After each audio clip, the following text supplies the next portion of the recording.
आम के पूरे पेड़ पे पत्तियों पे हमको अच्छी तरह से इस सल्फर WDG-80 का स्प्रे करना है। नमस्कार दोस्तों, बाबा विश्वनाथ के नगर वाराणसी से आप सभी दोस्तों का ग्रैंडपा गार्डन की तरफ से हार्दिक स्वागत। दोस्तों देखिए, आम का पेड़, सर्दियों में आम के पेड़ की देखभाल कैसे करें। Mango plant care in winter, जाड़े के दिन में आम के पौधे की कैसे देखभाल करें ताकि फरवरी महीने में आपको अधिक से अधिक फल मिले। दिसंबर और जनवरी 2 महीना आम के पेड़ के लिए बहुत संवेदनशील होते हैं। इस पीरियड में आम का जो पेड़ है ये सुसुप्तावस्था में होता है, डॉर्मेंसी पीरियड। इस पीरियड में आम के पेड़ की ग्रोथ रुक जाती है, पौधे में बढ़वार नहीं होती है, पत्तियां बहुत कम निकलती हैं और पौधा बहुत कमज़ोर टाइप में हो जाता है। अगर इसका सही ढंग से देख रेख न किया जाए तो फूल और फल आने के टाइम पे फूल और फल बहुत कम आते हैं। इसलिए हम इस वीडियो में आपको बताएंगे, आपको चिंता करने की ज़रूरत नहीं है कि सर्दियों में आम के पौधे की देख रेख कैसे करें। आप जानेंगे सर्दियों में आम के पौधे की 5 विशेष देख रेख की केयर टिप्स। अगर उनको आप फॉलो करेंगे तो आम का पौधा एकदम से हेल्दी होगा और आम के पौधे पे जाड़े का असर नहीं होगा। पॉइंट 1 को समझिए, सर्दी के दिन में आम के पौधे को पानी कितना देना चाहिए। चैनल ग्रैंडपा गार्डन को सब्सक्राइब करिए, वीडियो को लाइक करिए, अन्यों को शेयर करिए। मेरा आम का 5 साल पुराना पेड़, इसकी हाइट देखिए कम से कम 15 फीट से ज़्यादा ऊंचा हो चुका है। देखिए पौधा, नीचे देखिए तना कितना मजबूत है और शाखाएं देखिए, क्योंकि हम इसका प्रॉपर तरीके से जाड़े के दिन में भी देखभाल करते हैं। अब हम आते हैं पानी कितना देना चाहिए। आम के पेड़ की मिट्टी जो है जल्दी सूखती नहीं है जाड़ा के दिन में। जाड़ा के दिन में पानी की बहुत कम ज़रूरत होती है। जब ये मिट्टी आपको पूरी तरह से सूखी दिखाई दे तभी आपको पानी डालना है। कई लोग गलती क्या करते हैं कि सुबह सुबह उठ करके आम के जड़ों में बहुत ढेर सारा एकदम से ठंडा पानी डाल देते हैं। मिट्टी ठंडी होती है, साथ में ठंडा पानी डाल देंगे, इसकी जड़ें खराब हो जाती हैं। जड़ खराब होने से आम के जड़ों में रूट राट का रोग लग जाता है, पौधा सूख जाता है। अब जानिए पानी देने का सही तरीका। आपको पानी देना है जब मिट्टी सूख जाए तब पानी डालिए। पानी डालने का समय दोपहर का टाइम, जिस समय हल्की धूप निकल जाए उस समय आपको पानी डालना है। जाड़े के दिन में 10-15 दिन में एक बार पानी डालिए और आम के जड़ के पास में पानी को रुकने मत दीजिए। दूसरा पॉइंट समझिए, जड़ों में पाला लगता है, पाला से जड़ें खराब हो जाती हैं। तो पाला से जड़ों को बचाने के लिए आपको मल्चिंग करना बहुत ज़रूरी है। मल्चिंग कैसे करते हैं, ये देखिए सूखी पत्तियां लेते हैं, सूखी पत्तियां लीजिए और सूखी पत्तियों को इस तरह से आम के पेड़ के तने के चारों तरफ आपको फैला देना है। इस तरह से हमारे आम के पेड़ की नमी बरकरार रहेगी, पानी नहीं डालना पड़ेगा और पत्तियों की मल्चिंग से जड़ें पाला से प्रभावित नहीं होंगी, जड़ें खराब नहीं होंगी। की बात समझिए। तीसरा पॉइंट, सर्दियों में आम के पौधे को खाद देना चाहिए या नहीं देना चाहिए। काफ़ी लोगों को इस बात का भ्रम रहता है। अब आप जानिए कि आपके पौधे को खाद कब देना चाहिए। आमतौर पे आम के पौधे को खाद हम 2 बार देते हैं। जो खाद की 1 साल की मात्रा होती है उसे 2 भाग में डिवाइड करके आम की जड़ों में खाद का हम इस्तेमाल करते हैं। पहली बार जो खाद डालते हैं मई या जून के लास्ट में, जब आम के फल की तुड़ाई हो जाती है तो तुड़ाई के बाद हम 1 बार खाद देते हैं और अच्छी तरह से सिंचाई करते हैं। और जो दूसरी बार खाद देते हैं वह अक्टूबर महीने में देते हैं, लेकिन कुछ लोग अगस्त सितंबर के महीने में साल में 1 बार ही खाद डालते हैं। तो जो भी हो, आप जून से लेकर के अक्टूबर के बीच में अपने आम के पौधे को खाद दे सकते हैं। अब कभी कभी कंडीशन ये होती है कि आप जून से लेकर के अक्टूबर तक अपने आम के पौधे को खाद नहीं दिए, तब आपको क्या करना है।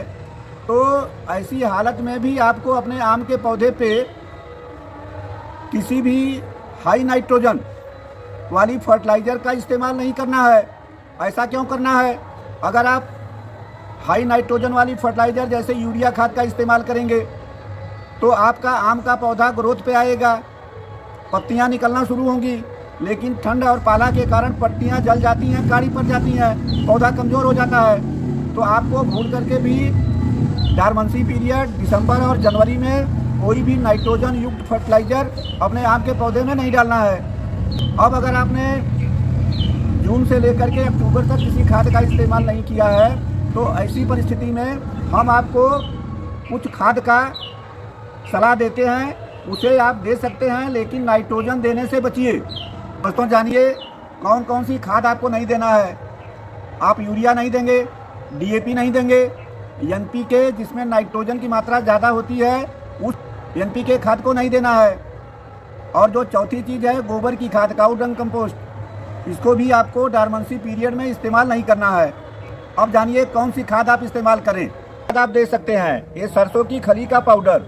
सरसों की खली का पाउडर आप पौधे के पेड़ के उम्र के हिसाब से, अगर आपका आम का पेड़ 5 साल का है तो सरसों के खली की खाद की मात्रा 100 ग्राम पाउडर डाल सकते हैं।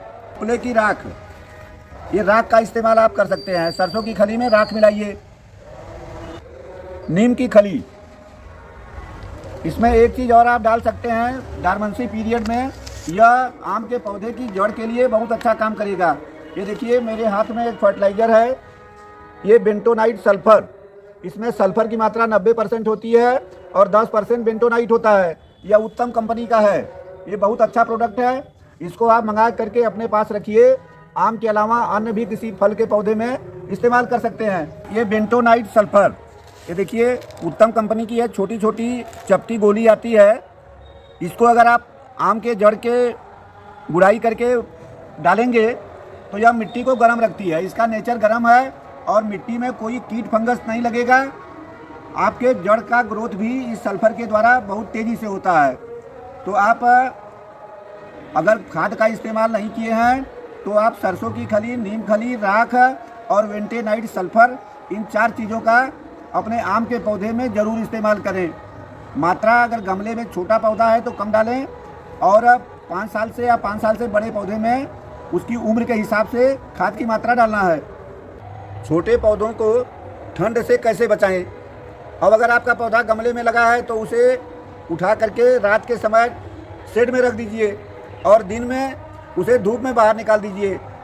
आप दूसरा काम यह कर सकते हैं कि किसी प्लास्टिक के कवर से या सूती कपड़े से उसको रात के समय में ढक सकते हैं, लेकिन इस बात का ध्यान रखिए कि उस पौधे को हवा ज़रूर मिलना चाहिए।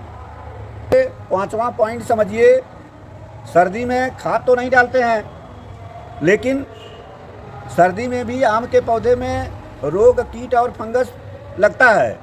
इसमें देखिए 2 रोग बहुत मुख्य रूप से लगेगा, एक पाउडरी मिल्ड्यू और दूसरा एंथ्रोक्लोज, जो कि आम की पत्तियों में झुलसा रोग, पत्तियां झुलसती हैं, पौधा सूख जाता है।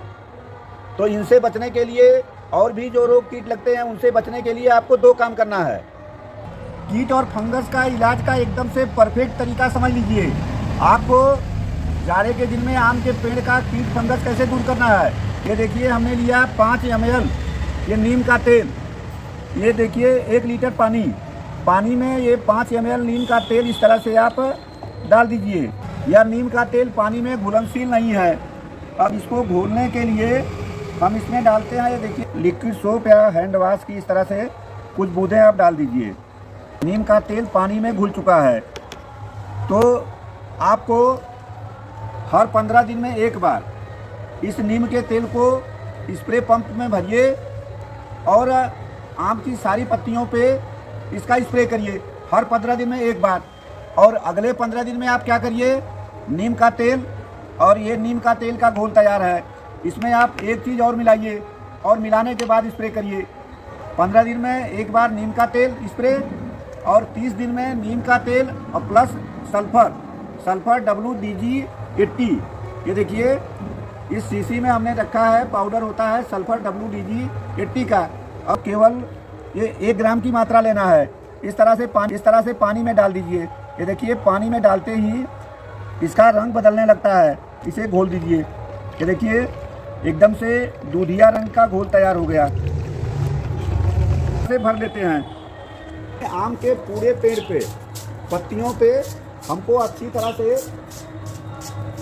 इस सल्फर WDG80 का स्प्रे करना है। एक बार नीम का तेल, दूसरी बार सल्फर WDG80।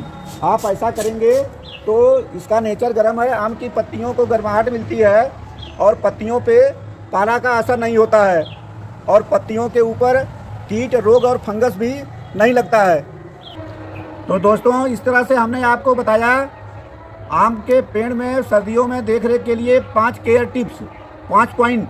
अगर आप इन 5 पॉइंट को फॉलो करते हैं तो आपके आम के पेड़ पे किसी प्रकार के सर्दी और पाला का असर नहीं होगा और समय पर आपका आम का पौधा ज़्यादा फूल और ज़्यादा फल आपको देगा। दोस्तों, वीडियो अच्छा लगा हो तो मेरे चैनल ग्रैंडपा गार्डन को सब्सक्राइब करिए, वीडियो को लाइक करिए, अन्यों को शेयर करिए। आप कमेंट में बताइए कि आम का पेड़ कितना साल का है, कितना बड़ा है। बहुत बहुत धन्यवाद। नमस्कार, जय हिंद।